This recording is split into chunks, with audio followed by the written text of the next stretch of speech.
सरकार की जय हो। बाल कृष्ण भगवान की जय हो। जय जय श्री राधे। जय जय श्री राधे। जय जय श्री राधे श्याम।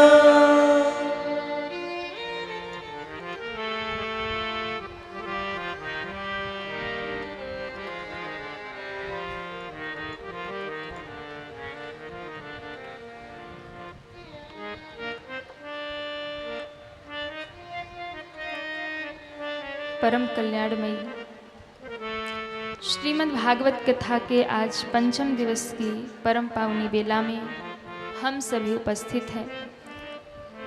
कल हम सभी ने बड़े ही आनंद के साथ में भगवान का उत्सव मनाया, भगवान का जन्मोत्सव मनाया और इतना आनंद कल इस पंडाल में बरस रहा था कि इंद्र देवता से भी नहीं रहा गया। उनको लगा भाई तिलिया वाले लोग बना रहे हैं ठाकुर जी का उत्सव, तो हम काहे पीछे रहे। तो सबसे पहले पवन देवता पधारे, वरुण देवता, इंद्र देवता, सारे देवी देवता कल आपके गांव में प्रकट हो गए। हाँ, पूरे पंडाल में कृपा बरसाई। ऊपर से यहाँ नीचे तो कथा की रस वर्षा हो रही थी, ऊपर से जल वर्षा भी होने लगी। और एक और बात, आयोजन में यदि ऐसे कृपा बरसती रहे तो जल वृष्टि होती रहे तो इसे मानते हैं कि देव प्रसन्न हैं और अपनी कृपा बरसा रहे हैं।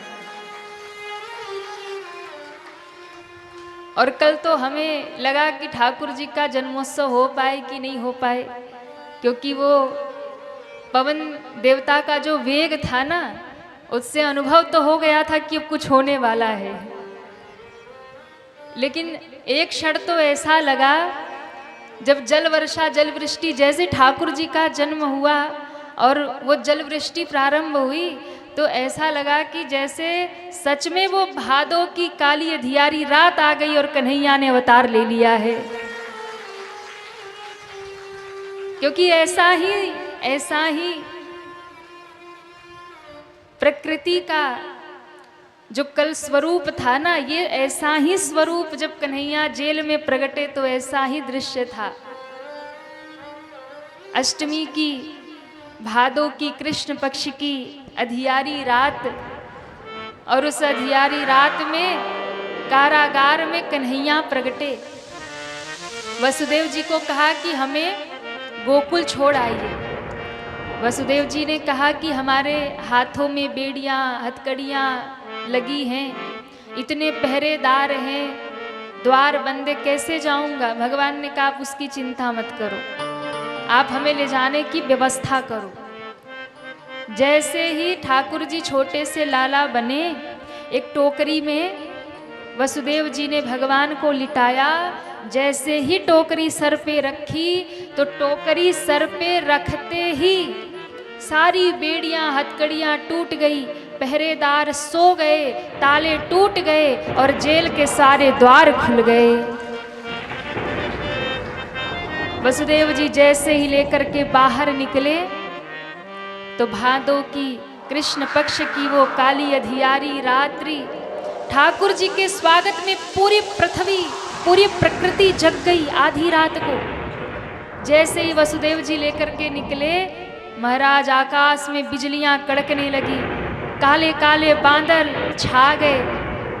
ठाकुर जी को भी घनश्याम कहते हैं।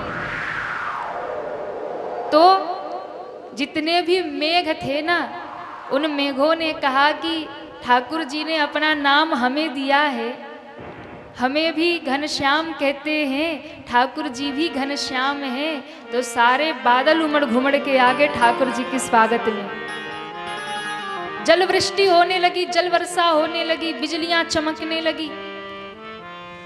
शेष प्रकट हो गए, भगवान को छत्र छाया कर लिए।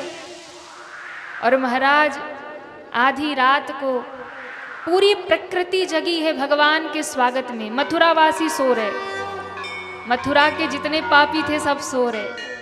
लेकिन आधी रात को प्रकृति जग गई है, नदियों में उछाले आ रही है, जल वर्षा हो रही है, बिजलियां कड़क रही है, मेघ बरस रहे हैं, वन में मोर नाच रहे हैं, आधी रात को कोयल बोल रही है, आधी रात को पक्षी जग गए हैं, कलरव कर रहे, सब भगवान का स्वागत कर रहे। वसुदेव जी यमुना जी में प्रवेश कर गए। यमुना मैया ने देखा हमारे प्रभु आ गए, हम इनके चरण प्रक्षालन कर ले। यमुना मैया बढ़ने लगी, बढ़ने लगी, बढ़ने लगी। महाराज बढ़ते बढ़ते बढ़ते बढ़ते वसुदेव जी के गले तक आ गई। ठाकुर जी ने कहा, देवी क्या कर रही हो? देखिए भगवान जो है ना यमुना जी के पति हैं, यमुना जी जो है वो भगवान की पत्नी है। तो भगवान ने कहा कि देवी तनिक संकोच तो करो, क्यों? अभी तो हम छोटे से बालक है, टोकरी में पिताजी लेके जा रहे और तुम ससुर जी के कंठ तक आ गई, तुम्हें लज्जा नहीं आ रही? तनिक नीचे ही रहो, मर्यादा में रहो। कहा प्रभु हमें तो बस एक बार आपके चरण छूने हैं और हम एक बार बस चरण प्रक्षालन करना चाहती है, इसलिए हमने सारी संकोच की मर्यादा छोड़ दी। लेकिन जैसे ही थोड़ी तक आई और बाबा की दाढ़ी स्पर्श हुई तो यमुना जी को थोड़ी लज्जा हुई, सोई नीचे हो गई और हाथ जोड़ के कहा, प्रभु अब आप ही कृपा करो। तब भगवान ने टोकरी से चरण लटका दिए, बोले अब तुम हमारे चरण धो लो। तो यमुना जी चरण प्रक्षालित करके धन्य धन्य हो गई। बोली यमुना महारानी की जय हो। वसुदेव जी आ गए। यशोदा जी ने एक कन्या को जन्म दिया था, कन्या को उठा लिया, लाला को लिटा दिया, लाली को लेकर के वापस आ गए। जैसे ही वापस आए फिर से हथकड़ियां बेड़ियां सब लग गई। इधर आधी रात को, अब ये कन्या कौन है? कन्या माया है। और देखो भगवान जहाँ आएंगे वहाँ आनंद मनाया जाएगा, वहाँ उत्सव मनाया जाएगा, और माया जहाँ आएगी वहाँ दुख होगा, कष्ट होगा, रुदन होगा, चीत्कार होगा। अब कन्या माया, और माया तो ना चैन से सोए ना कोई को सोने दे महाराज। हाँ, जिसको ज्यादा माया पकड़ लेती है ना उसकी नींद हराम हो जाती है।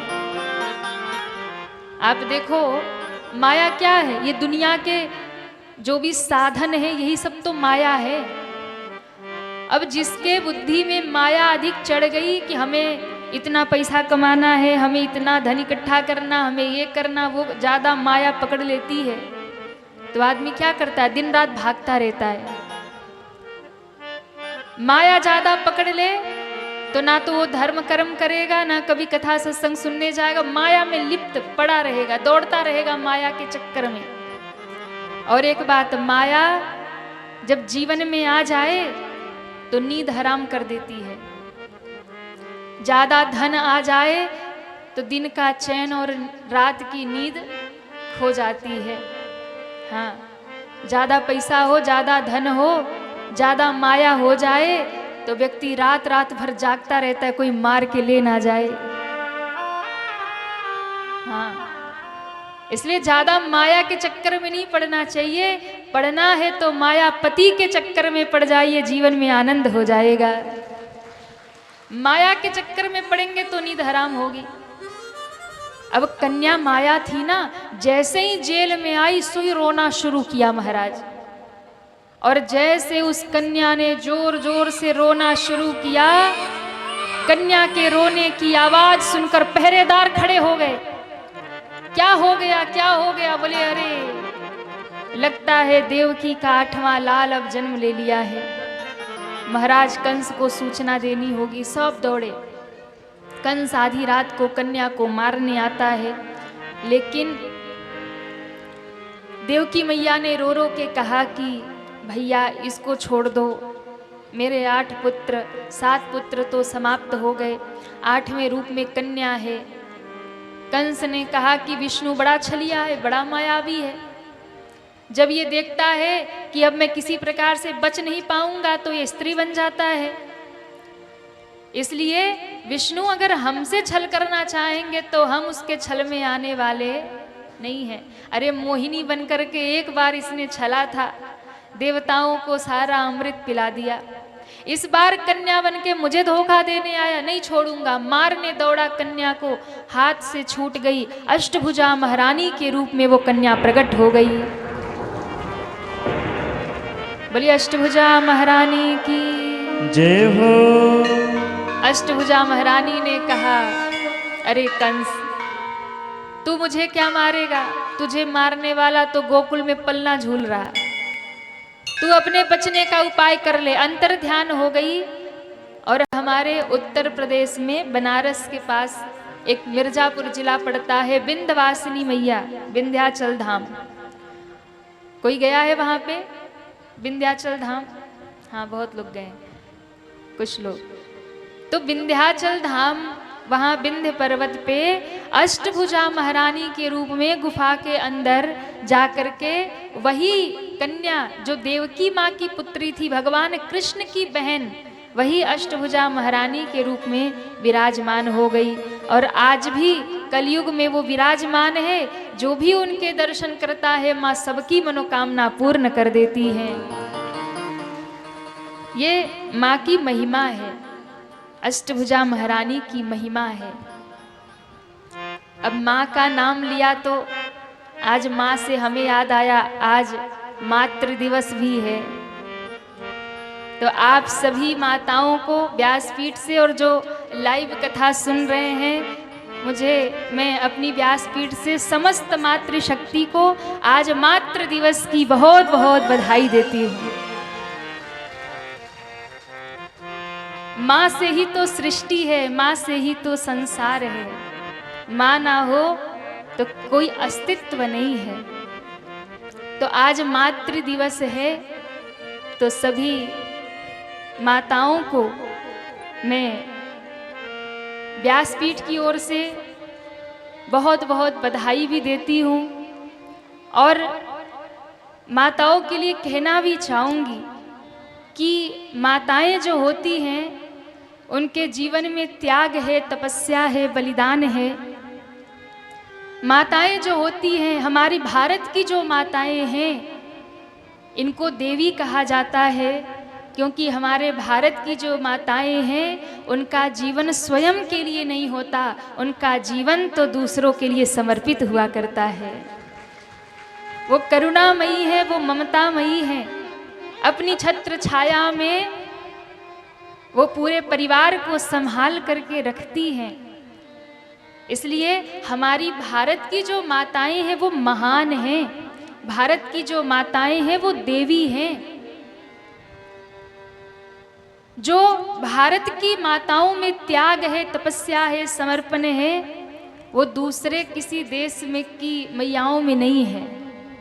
विदेशों में तो माँ होती ही नहीं है, विदेशों में तो माताएं होती ही नहीं है, विदेशों में तो मैडम होती हैं, मैम होती हैं, पर हमारे भारत में तो माँ होती है। यहाँ अपनी ही माँ माँ नहीं है, यहाँ कहीं भी मातृशक्ति है तो वो माँ ही है। वो किसी की भी माँ हो, वो माँ ही है। इसलिए हमारे भारत की जो माताएं हैं वो देवी हैं। उनके भीतर जो त्याग है, उनके भीतर जो तपस्या है। हमारी जो माताएं हैं खुद के लिए कभी व्रत अनुष्ठान नहीं करती। अच्छा, यहाँ जितने पुरुष लोग बैठे, आप लोग बताइएगा, क्या आप लोग कभी कोई व्रत करते हैं माताओं के लिए? स्पेशली कोई व्रत करते हैं कि इनकी उम्र लंबी हो जाए, ये स्वस्थ रहे? कोई व्रत नहीं। लेकिन पूरे साल में उठा करके आप देख लेंगे तो न जाने अनगिनत व्रत हैं, आप गिन नहीं सकते। अनगिनत व्रत है। माताएं रोज कोई ना कोई उपवास, व्रत, अनुष्ठान करती है। किसके लिए? खुद के लिए नहीं। पति की उम्र लंबी हो जाए, पति स्वस्थ रहे, बच्चे की उम्र लंबी हो जाए, बेटा स्वस्थ रहे, संतति सुखी रहे, परिवार में सुख शांति रहे। पूरे घर के लिए, परिवार के लिए, पति के लिए, संतान के लिए मैया पूरे वर्ष व्रत करती है, अनुष्ठान करती है, तप करती है, त्याग करती है। इसीलिए ये महान है और देवी हैं। इसलिए मुझे लगता है माताओं के लिए एक दिन मातृ दिवस नहीं होना चाहिए। ये तो विदेशों की परंपरा है, कि वहाँ एक दिन के लिए मातृ दिवस मनाया जाता है, क्योंकि वहाँ संबंध होते ही नहीं हैं। वहाँ तो केवल स्वार्थ होता है, सब अपना अपना जी रहे हैं, अकेले अकेले जी रहे हैं। तो वहाँ पे ना तो बच्चा माँ के पास रहता है, ना माँ बच्चे के पास रहती है। तो वर्ष में एक बार चलो एक दिन फादर्स डे मना लिया, तो बच्चा कहीं और है, पिता कहीं और है, किसी और के साथ रहने लगा है, माँ किसी और के साथ रह रही है। विदेशों की ये परंपरा है। तो एक दिन चलो फादर्स डे बना दिया कि आज जहाँ भी पिता होंगे वहाँ जाकर के बच्चा या पिता आकर बच्चे के पास, चलो फादर्स डे मना लिया। एक दिन मैया के पास चले गए, आज Mother's day, happy mother's Day मना लिया। पर हमारे भारत की ये परंपरा नहीं है, ये विदेशों की परंपरा है। हमारे भारत में माताओं के लिए कोई एक दिन नहीं होता है, हमारे भारत में तो हर दिन मैया से ही हुआ करता है। एक दिन कोई पिता का दिन नहीं होता, माता पिता का तो हर दिन होता है।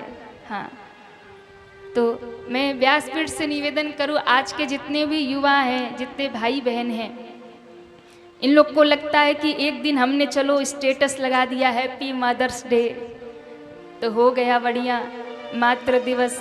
आप लगाओ स्टेटस, इसमें हमारी कोई वो नहीं है।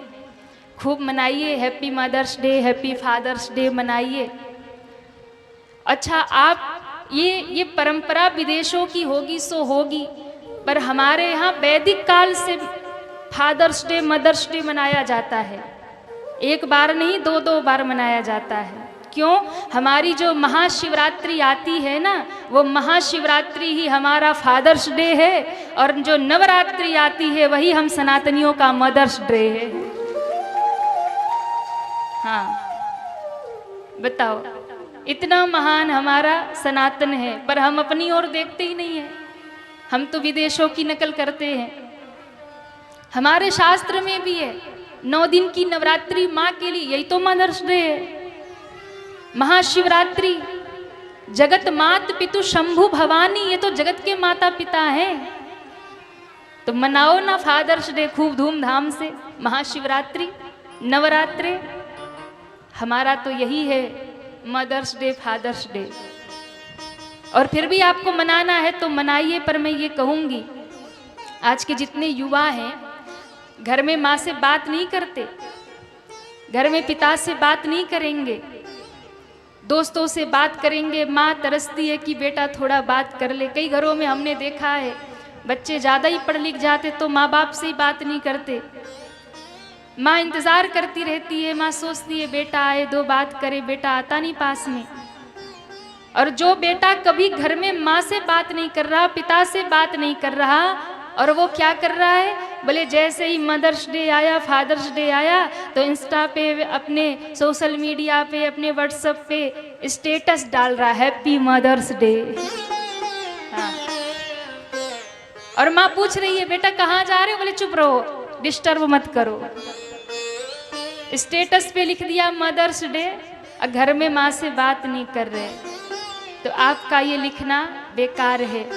भले ही आप सोशल मीडिया पे मत डालिए कि आज मदर्स डे है, माँ के साथ एक फोटो न डालिए। क्यों डाल रहे हैं? कि लोग लाइक करेंगे। हाँ, लोग हमें फॉलो कर लेंगे कि बड़ा मैया का भगत है, पिता का बड़ा भक्त है।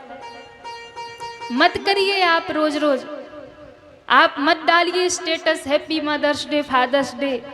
2 मिनट अपनी माँ से बैठ करके प्रेम से 2 बात कर लीजिए, घर में पिता का सम्मान से उनसे 2 बात कर लीजिए, तो आपका मदर्स डे और फादर्स डे दोनों अच्छा हो जाएगा। घर में माँ से बात नहीं करते और फिर बाहर जाके हैप्पी मदर्स डे मना रहे हैं। तो मेरा कोई विरोध नहीं है, मनाइए, मनाना चाहिए, लेकिन अपने माँ बाप का ध्यान रखिए, अपने माँ बाप को भगवान समझिए। क्यों? क्योंकि माता और पिता से बढ़कर इस संसार में कोई देव नहीं है। माता पिता से बढ़कर के इस दुनिया में कोई नहीं है। इसलिए माता और पिता का सम्मान ये हमारे सनातन की परंपरा है। गौरी शंकर की पूजा ना कर सको तो ना करो। नवरात्रों में जगदम्बा की लंबी लंबी मंदिरों में लाइन लग करके भगवती का दर्शन करने जाते हैं। शिवरात्रि में, श्रावण में बाबा को जल चढ़ाने कभी देवघर कभी काशी जाते रहते हैं। मैं आपसे कहूंगी मत जाइए। आप मंदिरों में लंबी लाइन में लग करके जगदम्बा को नारियल चुनरी नवरात्रों में मत चढ़ाइए। आप सावन में, आप शिवरात्रि में बाबा को जाकर के, महाकाल में जाकर, काशी विश्वनाथ में जाकर, देवघर में जाकर जलाभिषेक मत करिए। अपने घर में बैठे माँ बाप को प्रसन्न कर लीजिए तो महादेव भी प्रसन्न है और जगदम्बा भी प्रसन्न है। घर में माँ बाप बैठे रो रहे हैं और हम जाकर के मंदिरों में लाइन लगा के भक्ति कर रहे। वो भक्ति किसी काम की नहीं है। घर के माता पिता का हृदय जीत लो, घर में बैठे माता पिता का आदर कर लो, सत्कार कर लो। माँ से ठीक से बात नहीं करते, पिता से बात नहीं करते और लाइन में लग करके नवरात्रों में, श्रावण में मंदिरों में दर्शन कर रहे हैं। कोई फायदा नहीं है। यदि घर में बैठे आपके माता पिता आपसे कष्ट पा रहे हैं, माता पिता यदि आपसे दुखी हैं और आप जाकर के जलाभिषेक बाबा का कर रहे, महादेव कभी प्रसन्न नहीं होंगे, जगदम्बा कभी प्रसन्न नहीं होंगी। इसलिए घर के किसी कोने में बैठे माँ बाप के हृदय को जीत लेना, माँ बाप को प्रसन्न कर लेना, माँ बाप की सेवा कर लेना, उससे ही आपको सारे तीर्थ का फल अपने घर में ही प्राप्त हो जाएगा। ध्यान रखिएगा। बहुत सारे लोग आज दुनिया में ऐसे हैं, भंडारे करते फिर रहे हैं और घर में माँ को भोजन नहीं दे रहे। माँ को वृद्धाश्रम छोड़ करके लोग भंडारे कर रहे। कई बेटे तो ऐसे हैं कि जीते जी माँ बाप को एक लोटा जल नहीं पिलाया, जीते जी माता पिता को 2 रोटी प्रेम से नहीं खिलाए और मरने के बाद बड़े बड़े भंडारे करके 1000 10,000 लोगों को खिला रहे हैं। श्राद्ध आने पर बढ़िया बढ़िया पकवान बनाकर पंडित जी को जिमा रहे हैं कि हमारे माता पिता प्रसन्न हो रहे होंगे। मरने के बाद भंडारे मत करिए, मरने के बाद श्राद्ध मत करिए, जीते जी उनकी सेवा कर लीजिए ताकि जीते जी वो तृप्त हो जाएं और आपको आशीर्वाद देकर जाएं। इस दुनिया में सबका ऋण उतारा जा सकता है, पर माँ बाप का कभी ऋण उतारा जा सकता नहीं है। आप सबका ऋण उतार सकते हैं। शास्त्र कहता है जिस माँ ने अपना दूध पिलाया है और जिस पिता ने अपना पसीना बहा करके आपका पालन पोषण किया है, उस पिता का मेहनत का कर्जा और उस माँ के दूध का कर्जा बेटा कुछ भी कर ले पूरे जीवन उतार नहीं सकता। बेटा अगर अपनी चमड़ी के जूतियां बनवाकर माँ को चरणों में पहना दे और कहे कि मैं कर्ज से मुक्त हो गया, माँ के दूध से नहीं हो सकता। आपको मैं एक सच्ची घटना बताऊं, अपने काशी की घटना, अपने बनारस की घटना। कौन कौन बनारस गया वो हाथ उठाए। आप लोग गए हैं। मणिकर्णिका घाट पे गए हैं क्या? मणिकर्णिका घाट हमारे बनारस का, काशी का बहुत प्रसिद्ध घाट है, बहुत पुराना, बहुत प्रसिद्ध, बड़ा फेमस है। आजकल तो रील वालों ने और ज्यादा वायरल कर दिया। तो मणिकर्णिका घाट के बगल में ही आप दर्शन करेंगे तो एक मंदिर है जो टेढ़ा है, देखा होगा आप लोगों ने। मणिकर्णिका घाट के बगल में, मणिकर्णिका घाट जहाँ दिन रात चिता जलती ही रहती है, वहाँ चिता की अग्नि कभी बुझती नहीं है। तो एक शिव का मंदिर है मणिकर्णिका के बगल में ही, और वो मंदिर टेढ़ा है जिसको काशी करवट कहते हैं। काशी करवट ले गई वहां पे। आपको पता है उस मंदिर का इतिहास क्या है? मंदिर जो है वो टेढ़ा है, अभी आज भी टेढ़ा है, वैसे ही पड़ा है, गिरता नहीं है पर टेढ़ा हो गया, शिखर टेढ़ा है मंदिर का। कहते हैं कि एक बार एक राजस्थान के राजा काशी में आए और उन्होंने सोचा कि मैं काशी में मंदिर बना करके अपने माता पिता के ऋण से उऋण हो जाऊंगा। तो उन्होंने मंदिर बनवाया, राजस्थान के राजा थे, मंदिर बना करके महादेव की स्थापना करके उन्होंने हाथ में जल लेकर के संकल्प किया। किस निमित्त आपने मंदिर बनाया, क्या चाहते हैं? ब्राह्मणों ने जैसे ही संकल्प बोला तो उन्होंने संकल्प लिया कि मैं ये मंदिर काशी में बनवा करके अपने माँ के ऋण से, अपनी माता के ऋण से उऋण होना चाहता हूँ, मैं माता पिता के कर्ज से मुक्त होना चाहता हूँ। कहते हैं जैसे ही उन्होंने हाथ में संकल्प लिया, संकल्प छोड़ते ही मंदिर सहित महादेव धरती में धंस गए। संकल्प लेते ही मंदिर टेढ़ा हो गया, शिखर टेढ़ा हो गया, और शिखर टेढ़ा हो करके मानो महादेव ने उन राजा को संकेत कर दिया कि अरे राजा, तुम चाहे काशी में मंदिर निर्माण करवा लो, चाहे तुम कुछ भी कर लो, पर माता पिता के कर्ज से, ऋण से कभी संतान उऋण नहीं हो सकता। सारे आप कुछ भी कर लो, दुनिया भर के जितने भी अनुष्ठान हैं कुछ भी कर लो, पर माता पिता का ऋण कभी उतारा नहीं जा सकता। तब से आज तक वो मंदिर टेढ़ा है, जिसे काशी करवट कहते हैं। महादेव ने स्वीकार ही नहीं किया, आज भी वो मंदिर टेढ़ा वैसी पड़ा है। आज भी वो मंदिर यही दर्शा रहा है कि चाहे आप बड़े से बड़ा अनुष्ठान कर लो, कुछ भी कर लो, लेकिन माता पिता का कर्ज कभी उतारा नहीं जा सकता। तो ये है हमारे सनातन में माता और पिता का स्थान। और जो लोग माता पिता को, कई तो ऐसे बच्चे नालायक होते हैं, माँ बाप को गालियाँ देते हैं, माँ बाप को वृद्धाश्रम छोड़ आते हैं, और तो क्या कहे, आजकल बड़ी समस्या है, माँ बाप बोझ हो जाते हैं। बच्चे थोड़े पढ़ लिख जाते हैं तो माता पिता को 2 मिनट में कह देते तुमने हमारे लिए किया क्या है। ये बात 2 मिनट में बच्चे आजकल कह देते तुमने हमारे लिए क्या किया। ध्यान रखिएगा, माता और पिता ने जो त्याग किया है ना, वो त्याग कोई और नहीं कर सकता।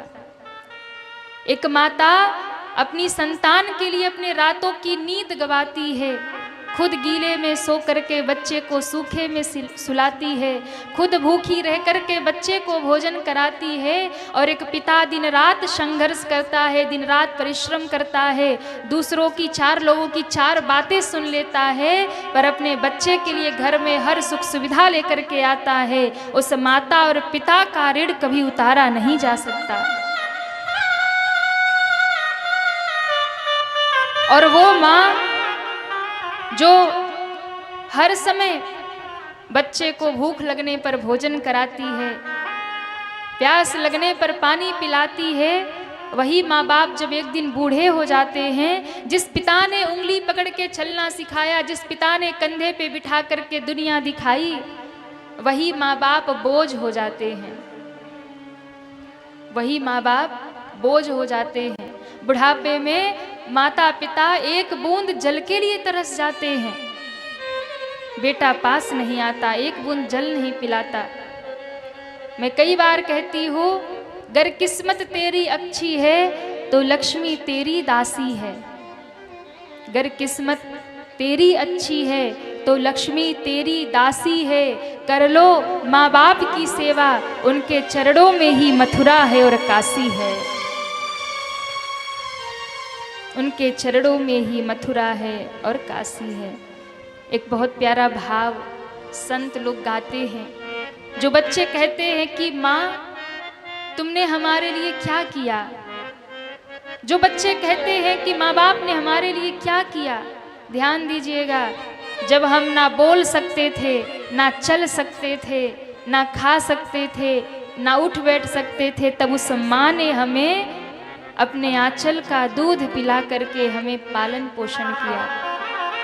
उस माँ का कर्ज, उस पिता का कर्ज कहाँ तक उतार सकते हो। एक बड़ा प्यारा भाव गाते हैं, माँ ने जब तुझे ममता दीन्ही, तब तूने माँ जानी। जब माँ ने सेवा करके बड़ा किया तब जाना कि हाँ ये माँ है, ये पिता है। माँ ने जब तुझे ममता दीन्ही, तब तूने माँ जानी।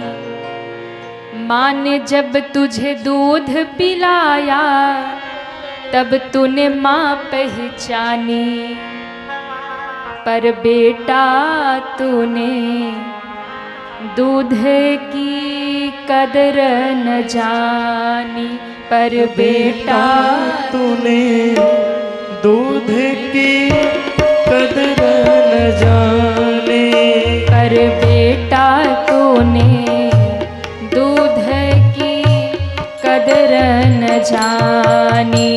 पर बेटा तूने दूध की कदर न जाने। माँ ने जब तुझे ममता दीन्ही, तब तूने माँ जानी। माँ ने जब तुझे ममता दीन्ही, तब तूने माँ जाने। माँ ने जब तुझे दूध पिलाया, तब तूने माँ पहचानी।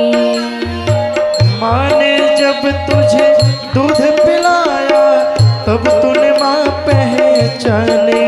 पर बेटा तूने दूध की कदर न जानी। पर बेटा तूने दूध की कदर न जाने। हरि वो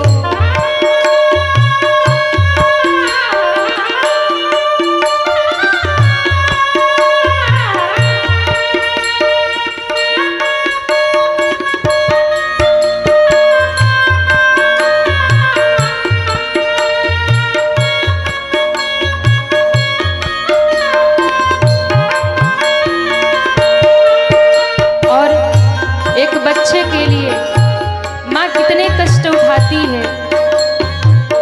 जब बालक गर्भ में होता है माँ कष्ट झेलती है, पर जब गोद में बालक आता है तो माँ सारे कष्ट भूल जाती है। 9 महीने तुझे गर्भ में रखा, दुख सुख सारे झेले। 9 महीने तुझे गर्भ में रखा, दुख सुख सारे झेले। मन में माँ भूली न समाए, जब तू गोद में खेले। मन में भूले न समाए, जब तू गोद में खेले। गोद खिलाए लोरी गाए, गोद खिलाए लोरी गाए। कभी सुनाए कहानी, पर बेटा तूने दूध की कदर न जानी। पर बेटा तूने दूध की कदर न जाने।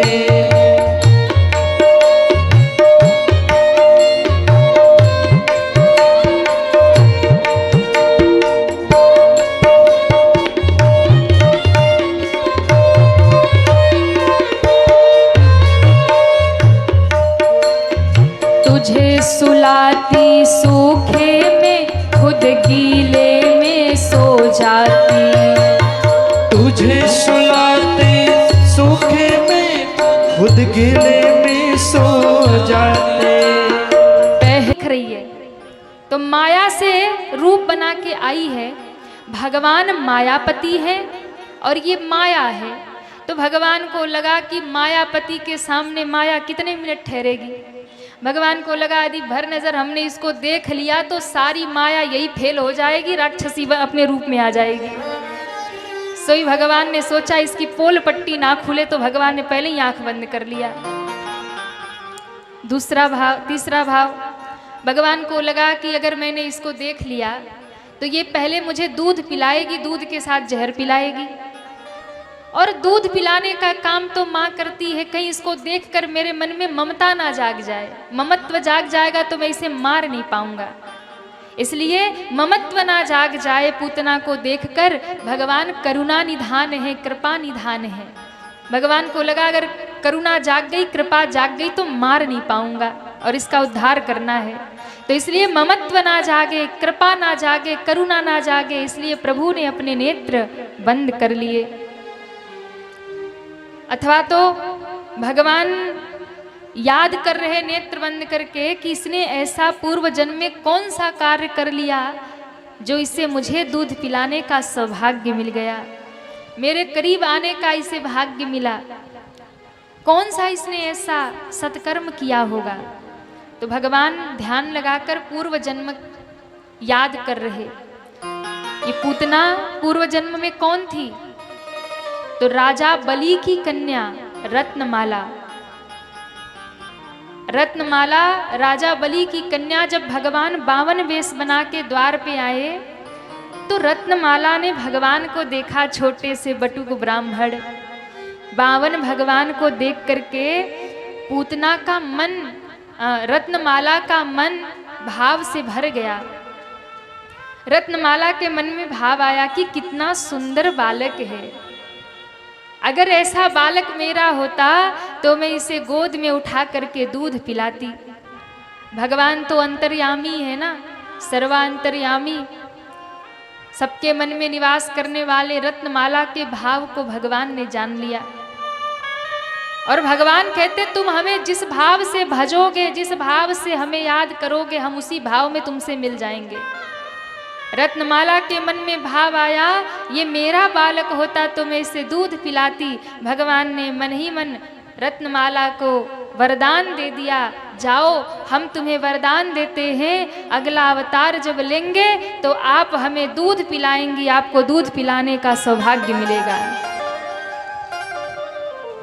लेकिन दूसरे ही क्षण भाव बदल गया। कब भाव बदला? भगवान पहले तो खूब सुंदर बालक बन के आए थे, लेकिन भगवान बड़े छलिया हैं। भगवान ने 2 ही मिनट में छल किया और राजा बलि से संकल्प करवा के 52 से विराट बन गए।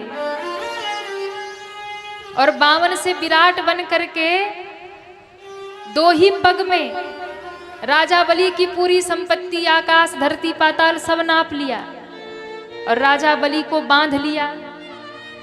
राजा बलि को जब बांध लिया और सारी संपत्ति भगवान ने छीन ली, तब रत्नमाला को बहुत क्रोध आया, क्योंकि जो बेटियां होती है ना वो पिता से बहुत प्रेम करती हैं। किसी भी बेटी के सामने उसके पिता की बुराई हो ना, वो सब सुन ले सकती है, उसको कुछ भी कह दो वो सुन लेगी, पर पिता की जब बात आएगी तो वो चंडी बन जाती है। बोले हमें कुछ कह लेना पर हमारे बाबूजी को कुछ नहीं कहना, पिताजी को कुछ नहीं कहना। तो बेटी सब स्वीकार कर सकती है पर पिता का अपमान स्वीकार नहीं कर सकती।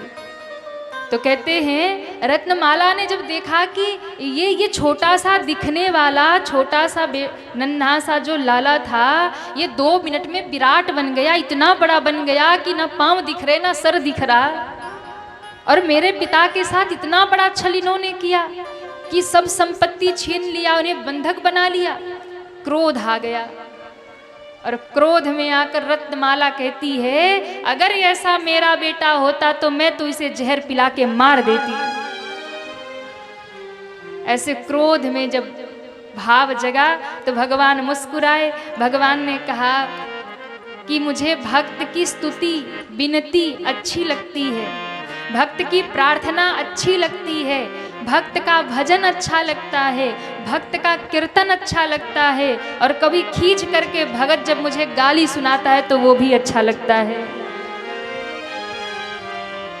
तो भगवान कहते हैं कि जब तुम्हारा दूध मैंने स्वीकार किया, तुम्हारा मन हुआ दूध पिलाने का, मैंने वो स्वीकार कर लिया, तो फिर तुमने जहर की बात कही तो उसे अस्वीकार कैसे कर सकता हूँ।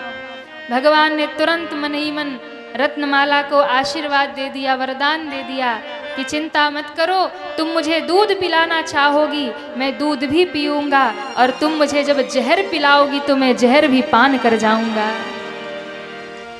भगवान ने मन ही मन आशीर्वाद दे दिया, वरदान दे दिया रत्नमाला को। वही रत्नमाला राजा बलि की जो कन्या थी वही पूतना बन के आ गई। अब भगवान ने वरदान तो दिया है कि दूध भी पीऊंगा, जहर भी पीऊंगा, पर आज जब पूतना जहर पिलाने आई तो भगवान को लगा कि अब तो मैया आई गई है, पूतना मौसी। मौसी कौन? बोले जो माँ सी हो, मासी कहते हैं ना, माँ जैसी, जो माँ सी हो वही है मासी। वैसे जो मासियां होती है ना उनका भी बड़ा प्रेम होता है। माँ जितना प्रेम करती है ना उससे ज्यादा प्रेम मौसियां किया करती हैं। माँ से अधिक प्रेम मौसी। माँ जितना ध्यान नहीं, माँ तो फिर भी 2-4 थप्पड़ लगा देती है, पर मौसी होती है जो हमेशा सर पे चढ़ा के रखती है महाराज। हाँ। मौसी जितना प्रेम कोई नहीं कर सकता, इसलिए जो माँ सी हो वही है मौसी। अब किसी की माँ यदि ना रहे तो माँ की अनुपस्थिति में मौसियाँ संभाल लेती है बच्चों को, तो मौसियों का बड़ा प्रेम होता है। पर कभी कभी मौसियाँ खतरनाक भी हो जाती हैं। जब बच्चा ज्यादा ही उत्पात करता है तो मौसी भी 2-4 थप्पड़ लगा ही देती है। तो महाराज भगवान ने कहा कि ये तो मेरी माँ सी है, दूध पिलाने आई है, पर ये माँ जो है ये कड़वी दवा पिलाएगी, जहर पिलाएगी। तो जैसे छोटे बच्चे को जब कोई कड़वी दवा पिलाई जाती है तो माताएं क्या कहती, बेटा आंख बंद कर ले, है ना। तो बच्चा आंख बंद करके जल्दी से दवाई पी जाता है। भगवान अपने आप को तैयार कर रहे जहर पीने के लिए, आंख बंद करके। अब भगवान समझ रहे कि मैया जहर पिलाएगी, मौसी जहर पिलाएगी, तो आंख बंद करके भगवान अपने आप को तैयार कर रहे कि अब कड़वी दवा यानी जहर पीना है। इसलिए भगवान ने आंख बंद किया। और सबसे प्यारा भाव मुझे क्या लगता है पता है, एक महात्मा ने कहा ये सारी बातें एक तरफ, पर एक बात है हमारी, क्या? बोले भगवान ने आंख इसलिए बंद किया कि भगवान आंख बंद करके सोचने लगे, हम तो गोकुल में आए थे पलना झूलने, दूध पीने दही माखन खाने, दूध मिला नहीं दही माखन अभी दिखा नहीं, मौसी जी जहर पिलाने आ गई। अब जहर पीना तो हमारे बस की बात नहीं है, जहर पीने वाला देवता एक ही है। कौन है? कहिए, पता है आप लोगों को? कौन पीता है जहर? बोलिए नीलकंठ भगवान की जय हो। समुद्र मंथन हुआ, हलाहल विष निकला जहर। जहर जब निकला देवताओं में हाहाकार मच गया। कौन पिएगा जहर? भाई अमृत तो सब पीना चाहते थे, अमृत तो निकला नहीं, जहर पहले निकल गया। लेकर के भागे त्रैलोक में, कौन पिएगा? दौड़े दौड़े गए ब्रह्मा जी के पास। सारे देवताओं ने हाथ उठा के कहा ब्रह्मदेव की जय हो। ब्रह्मा जी ने देखा सारे देवता आए हैं, कुछ मामला खतरनाक है। ब्रह्मा जी ने कहा कहो देवताओं क्या हुआ? कहा परम पिता मंथन, समुद्र मंथन हो रहा था अमृत के लिए, अमृत तो निकला नहीं, ये जहर निकल आया है, इसका क्या करना है? पान कर जाइए आप। ब्रह्मा जी ने कहा देखो हम खाने पीने के चक्कर में ज्यादा नहीं पड़ते, हम तो दिन रात पढ़ाई लिखाई ही करते रहते हैं, खाने पीने में तो महाराज श्रीहरि विष्णु ही माहिर है, उनके पास ले जाओ। खाने पीने के शौकीन तो विष्णु भगवान हैं, उनके पास ले जाओ।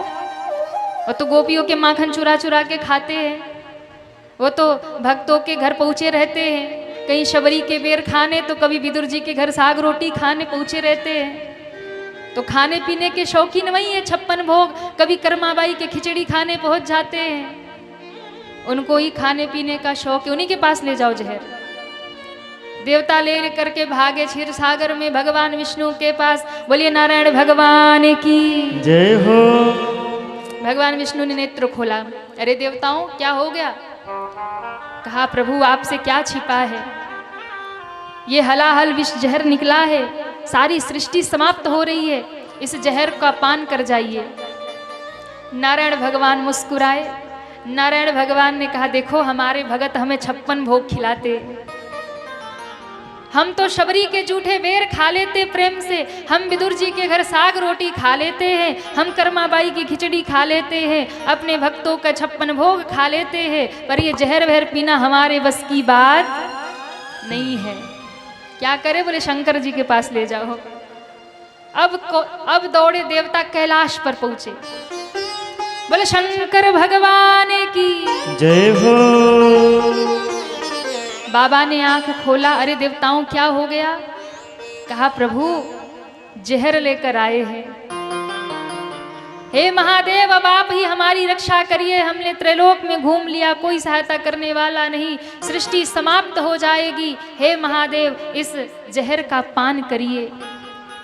शंकर भगवान ने कहा कि जहर तो मैं पी लूंगा, लेकिन 1 मिनट जरा रुक जाओ, पार्वती से पूछ कर आते हैं।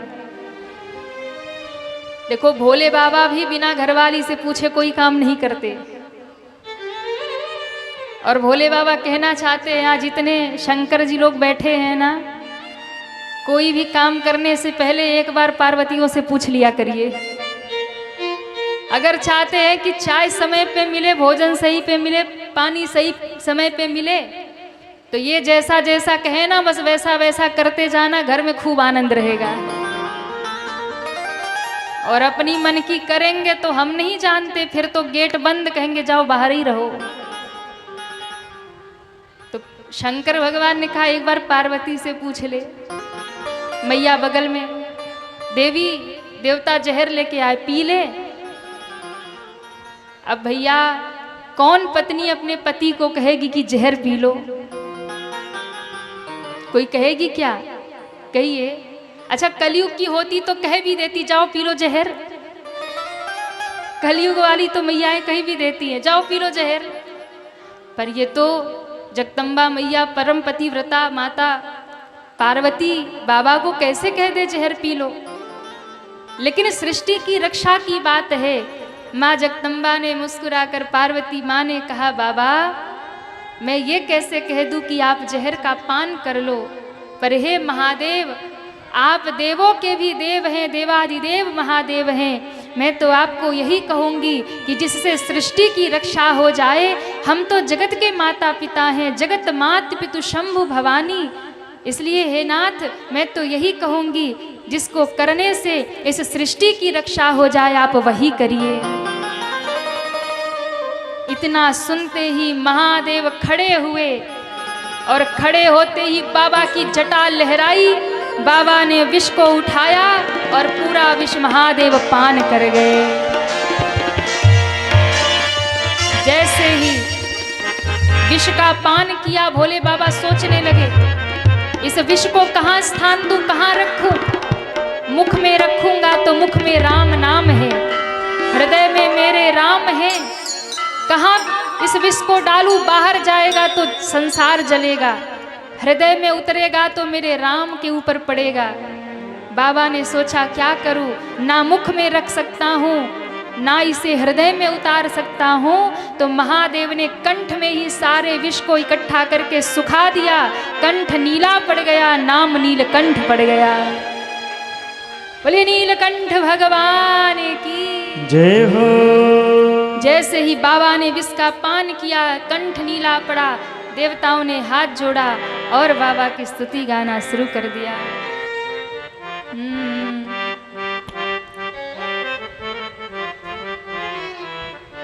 कौन कौन दर्शन करेगा नीलकंठ भगवान का?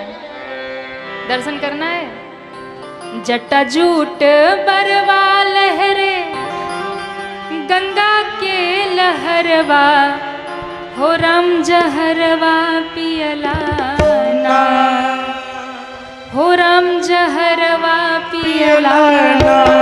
सोहे चंद्रमा नीलरवा, हो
बोलिए नीलकंठ भगवान की।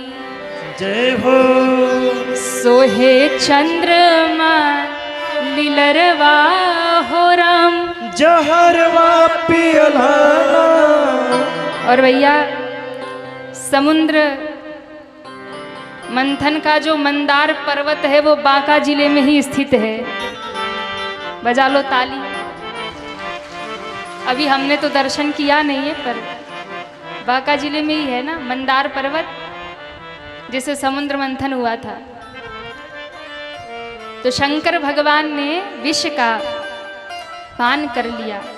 पूतना को देख करके आज भगवान ने आंख बंद करके शंकर जी को याद किया कि बाबा ये जहर पीने का अभ्यास तो आपका ही है।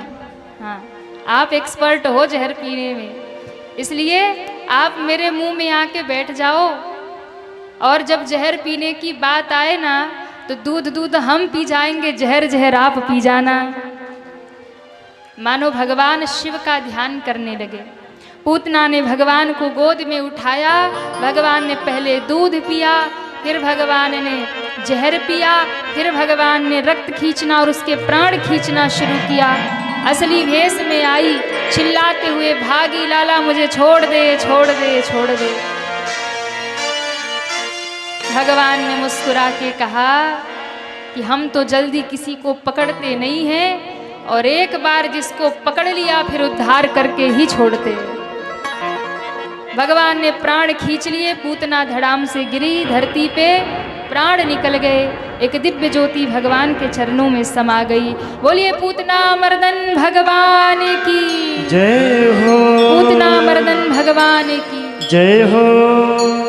राक्षसी का भगवान ने वध कर दिया। और कहते हैं अंतिम संस्कार, इतनी बड़ी पूतना थी, उसके शरीर के छोटे छोटे भाग किए गए और उसे जलाया गया तो पूरे ब्रज में सुगंधी फैल गई। सबने कहा थी तो राक्षसी, पर मरी तो कैसी सुगंध फैल रही है। भैया जिसका स्पर्श भगवान ने कर लिया हो उसके जीवन में तो सुगंध ही सुगंध भर जाता है। जो गति यशोदा मैया को बाद में दिया जहर पिलाने वाली पूतना को, वो गति भगवान ने सबसे पहले दे दिया। भगवान से बड़ा कृपालु इस दुनिया में और कौन हो सकता है। जो जहर पिलाने वाली को भी माँ का स्थान दे दे, वो तो मेरे भगवान ही हो सकते हैं। इसलिए भगवान से बड़ा दयालु कोई नहीं, भगवान से बड़ा कृपालु कोई नहीं। आप लोगों को यदि कभी कुछ करना है तो भगवान से निस्वार्थ प्रेम करना, क्योंकि भगवान से बड़ा कृपा निधान इस संसार में कोई नहीं है।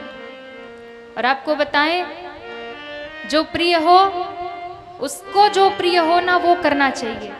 यानी आप जिसको प्रेम करते हैं ना उसके मन की करते हैं।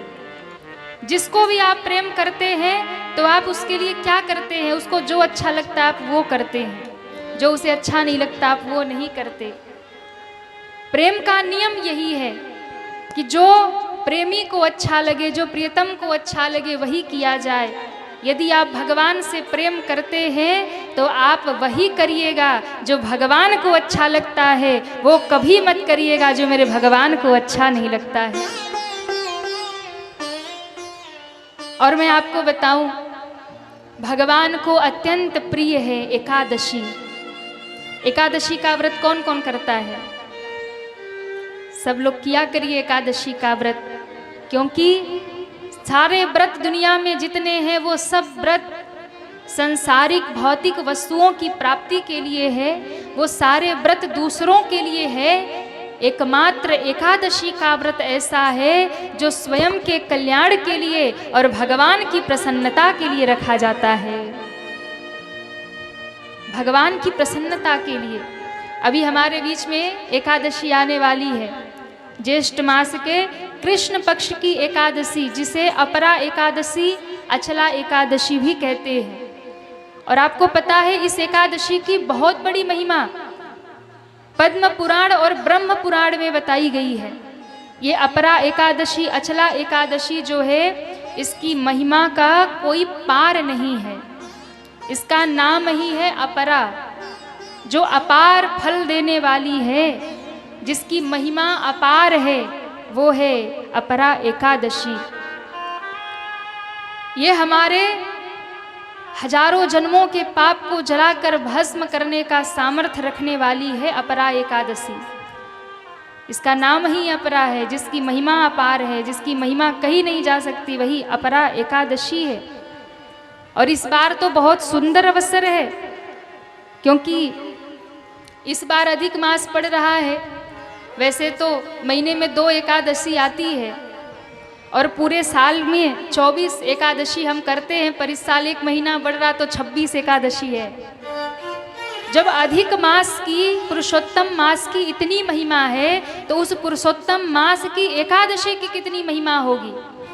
तो इसलिए इस बार की एकादशी सब करिएगा, इसका बहुत बड़ा फल है और इससे आपके सारे पाप समाप्त हो जाएंगे। धर्मराज युधिष्ठिर ने भगवान श्री कृष्ण से पूछा कि प्रभु, ज्येष्ठ मास के कृष्ण पक्ष की एकादशी की महिमा बताइए। भगवान श्री कृष्ण कहते हैं कि ज्येष्ठ मास के कृष्ण पक्ष की जो अपरा एकादशी है, इसकी महिमा शास्त्रों में बहुत है। अपरा एकादशी का व्रत, ज्येष्ठ मास के कृष्ण पक्ष की एकादशी का व्रत आपने कर लिया ना, तो जो फल गंगा स्नान से, काशी वास से, गौदान से, स्वर्ण दान से, अन्न दान से प्राप्त होता है, वो फल एकमात्र अपरा एकादशी के व्रत से ही प्राप्त हो जाता है। इसकी महिमा का वर्णन स्वयं भगवान श्री कृष्ण ने किया। अपरा एकादशी का व्रत करने वाले को गंगा स्नान केवल व्रत करने से, काशी धाम वास, स्वर्ण दान, गौ दान, इन सबका फल मिल जाता है। और कहते हैं यदि जिससे जीवन में बहुत बड़ा अपराध हो गया हो, अपराध कितना बड़ा, यदि आपसे गुरु का अपमान हो गया हो, यदि आपने झूठी गवाही दे दी हो, यदि आपने कभी झूठ बोला हो, जिसने झूठी गवाही दी हो, गुरु का अपमान किया हो, चोरी किया हो, भ्रूण हत्या, जीव हत्या, ब्रह्म हत्या जिसको लगी हो, पर निंदा करने वाला निंदक जो हो, दूसरों की जो निंदा करता हो, किसी के साथ धोखा किया हो। आजकल तो सबको धोखा देते हैं ना, दूसरों की आंख में धूल झोंक करके अपना काम बना लेते हैं। तो यदि किसी को धोखा दिया हो, किसी को गाली दी हो, किसी को अपशब्द कहा हो, यदि किसी का चरित्र बिगड़ गया हो, अगर आप धर्म भ्रष्ट हो गए हो, और जो शिष्य विद्या प्राप्त करने के बाद में गुरु की निंदा करता है, वो पातक लिप्त होकर के भयंकर नरक में जाता है, नरक में गिरता है। लेकिन अगर ये सब अपराध करने के बाद भी कोई अपरा एकादशी का निष्ठा पूर्वक, नियम पूर्वक व्रत कर ले, तो झूठी गवाही देने वाला, चोरी करने वाला, भ्रूण हत्या, ब्रह्म हत्या, जीव हत्या, पर निंदा, ये सब करने वाला पापों से मुक्त हो जाता है। पर इसको करने के बाद फिर से वो अपराध ना करे, इस बात का संकल्प कर ले। कहते हैं इस अपरा एकादशी की इतनी महिमा है कि काशी में रह करके शिवरात्रि व्रत करने का जो फल मिलता है, आप काशी में निवास करके शिवरात्रि का व्रत करो, उसके बाद जो फल मिलता है, भगवान केदार के दर्शन, केदारनाथ का दर्शन करने के बाद जो फल मिलता है, गया जी में पिंडदान करने से पितरों के तृप्त होने पर जो फल मिलता है, सूर्य ग्रहण के समय कुरुक्षेत्र में जाकर के यज्ञ करके हाथी घोड़ा स्वर्ण दान करने का जो फल मिलता है, वो फल केवल अपरा एकादशी का व्रत करने मात्र से ही मिल जाता है। अब आप सोचिए कि इसकी कितनी बड़ी महिमा है, कितनी बड़ी महिमा है। हाथी घोड़े स्वर्ण दान आप जाकर के कुरुक्षेत्र में सूर्य ग्रहण के समय करें, तब वो फल आपको जब जो मिलेगा वो केवल एकादशी के व्रत से मिल जा रहा है। तो ये बड़ी सुंदर एकादशी है। इसका व्रत अवश्य करना चाहिए। बड़ी सुंदर इसकी महिमा है, बड़ी सुंदर इसकी कथा है। कहते हैं महीध्वज नामक एक राजा हुए, महीध्वज नामक एक राजा हुए। उनके छोटे भाई जिनका नाम था ब्रजध्वज। महीध्वज जो थे वो बड़े ही न्याय प्रिय थे, भगवत भक्त थे, धर्मात्मा थे, धर्मज्ञ थे। पर उनका छोटा भाई ब्रजध्वज बड़ा ही क्रूर था और अपने भाई से ईर्ष्या करता था। ईर्ष्या में भरे हुए एक दिन उसने तलवार उठाई और अपने भाई का ही सर उतार दिया, मार दिया भाई को। मार करके जंगल में पीपल के वृक्ष के नीचे गड्ढा खोद कर भाई के शव को गाड़ दिया। अब राजा प्रेत योनि में चले गए और प्रेत बनकर उसी पीपल पे रहने लगे, आते जाते लोगों को सताते और प्रेत योनि में भयंकर पीड़ा पाने लगे, कष्ट पाने लगे, बड़े रुदन करते। एक बार एक धौम नामक ऋषि वहां से निकले। ऋषि ने अपने तपोबल से जान लिया कि राजा के भाई ने राजा की हत्या करके उसे यही दफनाया है और वो राजा प्रेत बनकर इसी वृक्ष पे रहता है। ऋषि बड़े दयावान थे, भौम ऋषि वही बैठ गए, संकल्प किया। संकल्प करके गायत्री मंत्र पढ़ के जैसे ही जल का छींटा ऊपर फेंका तो एक काली छाया हाथ जोड़कर खड़ी हो गई। महात्मा ने कहा, महाराज मैं जानता हूं आप राजा महीध्वज हैं और मैं ये जानता हूं कि आप बड़े धर्मात्मा राजा थे, पर इस प्रेत योनि में आप कष्ट पा रहे, आपके भाई ने आपकी हत्या कर दी। मैं आपको प्रेत योनि से छुड़ाने के लिए अनुष्ठान जरूर करूंगा। उसी वृक्ष के नीचे महात्मा बैठ करके ये ज्येष्ठ मास के कृष्ण पक्ष की अपरा एकादशी का निर्जला व्रत किया। उसी पीपल के वृक्ष के नीचे बैठकर निर्जला व्रत किया और द्वादशी के दिन उन्होंने